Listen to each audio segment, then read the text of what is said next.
아주경제 조간 브리핑입니다. 먼저 어제 증시 상황 살펴보겠습니다. 기관 투자자와 외국인 투자자의 매도세로 코스닥, 코스피 모두 하락했습니다. 미국과 캐나다의 북미 자유무역 협정, 이 협정이 지금 재협상을 진행 중인데요. 난항을 겪고 있습니다. 여기에 미중 무역 분쟁, 그리고 중국 증시의 급락 등이 원인입니다. 주요 뉴스 말씀드리겠습니다. 한국과 미국의 자유무역협정, 소위 한미 FTA의 개정협상 결과문이 어제 공개됐습니다. 관심을 끈 것은 자동차 분야인데요. 트럼프 미국 대통령은 수입상 자동차와 자동차 부품이 미국 경제와 국가 안보를 위협하고 있다고 강조했습니다. 이에 따라서 이 제품들에 대해서 25%의 관세를 부과할 수 있다고 밝혀왔는데요. 그간 우리 정부는 한국산 자동차의 경우 미국 안보를 위협하지 않는다며 이를 제외해달라고 요청해왔습니다. 다만 이번 한미 FTA 개정협상에서는 한국산 자동차 분야의 관세에 대해서는 논의되지 않았는데요. 다만 미국 입장에서 미국으로 수입되는 픽업 트럭에 대한 25% 관세 철폐를 2041년까지 연장하기로 했습니다. 미국으로서는 당초 21년까지 합의가 됐었는데 이를 20년 연장하는 성과를 올린 것입니다. 또 현재 미국 자동차 안전 기준을 준수할 경우 이를 한국의 안전 기준을 준수한 것으로 간주해왔는데요. 기존에는 제작사별로 연간 25,000대까지 가능하도록 합의가 됐습니다. 그런데 이번 협상에서 5만 대로 2배 이상 늘게 됐습니다. 이번 협상에서는 우리나라도 나름 선방을 했는데요. 농축산물 시장에서 미국의 추가 개방 요구를 수용하지 않았습니다. 또 미국산 자동차 부품의 의무 사용 요구도 받아들이지 않았습니다.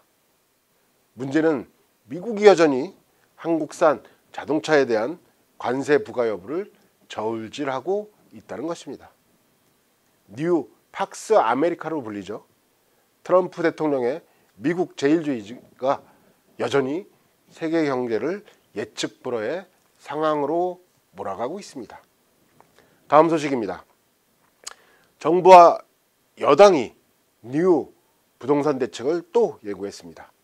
서울과 수도권 지역 집값의 고공행진을 막기 위해 실효성 있는 대책을 마련한다는 것인데요.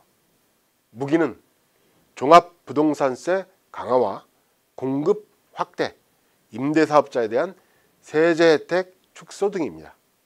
우선 여당인 통합민주당은 고위 당정청 협의회에서 3주택자 이상이거나 초고가 주택을 대상으로 종합부동산세를 강화하는 방안을 정부에 요청한 바 있습니다. 또 이해창 민주당 대표는 어제 세제라든가 여러 대책을 강구하겠지만 무엇보다 중요한 것은 공급을 크게 확대하는 것이라고 말했습니다. 정부도 임대사업을 위한 신규 매입주택에 세금을 물리는 방안 등을 마련할 예정입니다. 부동산 대책과 관련해서 하루가 멀다 하고 여러 대책들이 쏟아지고 있습니다. 국민들은 정신없이 쏟아지는 정부의 대책 발표가 아니라 정말 실효성 있는 결과를 원한다는 것을 알았으면 합니다. 마지막 소식입니다. 방탄소년단이 또다시 빌보드 차트를 점령했습니다. 새로운 앨범인 Love Yourself 결 앤서로 미국 빌보드의 메인 앨범 차트인 빌보드 200 1위를 확정했다는 소식입니다. 이 차트에서 1위를 한 것은 올해만 2번째입니다. 특히 한국 가수로서는 처음이죠. 또 세계적으로도 한 그룹이 1년에 빌보드 200에서 1위를 한 것은 영국의 유명한 보이밴드 그룹인 원 디렉션 이후에 처음입니다.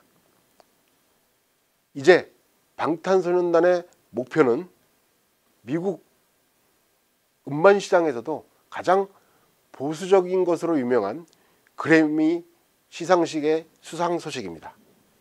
BTS의 리더인 랩 몬스터도 이미 이런 포부를 밝힌 바가 있습니다.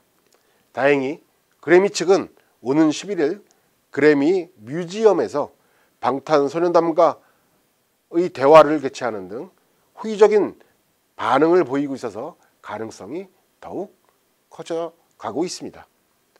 재미있는 것은 방탄소년단에 대해 병역 특례를 주장하는 목소리가 나오고 있다는 것입니다. 얼마 전 끝난 인도네시아 아시안 게임에서 금메달을 획득한 한국 대표팀이 병역 특례를 받았는데요. 전 세계에 영향력 있는 방탄소년단이 국위 선양 측면에서 보면 더 의미가 있다는 주장입니다. 아주경제 조간 브리핑이었습니다.